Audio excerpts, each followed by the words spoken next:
UNAMA documented 1,319 deaths and 2,533 injuries, a total of 3,852 civilian casualties.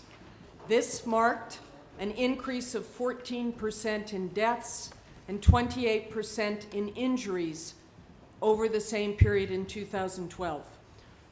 This year, which may be the result of... While IEDs used by anti-government elements remain the leading cause of civilian casualties, ground engagements, fighting between Afghan security forces and anti-government elements emerged as the second leading cause of civilian deaths and injuries. This is a new trend that poses an increasing risk to Afghan children, women, and men.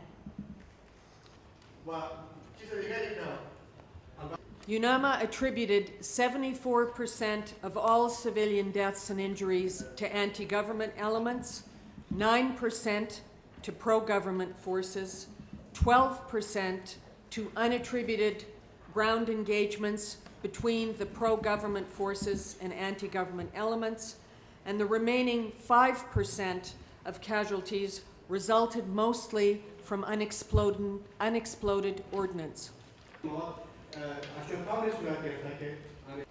Deaths and injuries to women and children, unfortunately, increased by 38%, reflecting a grim reality of the conflict today.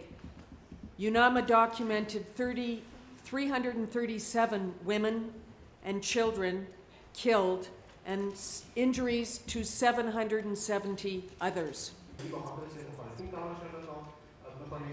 We are calling on all parties to the conflict, as is their legal obligations under international law, to exercise constant care to protect civilians from the dangers of military operations, in particular ground engagements, and to take all feasible measures to avoid and minimize civilian loss of life and the deaths of Afghan men, women, and children.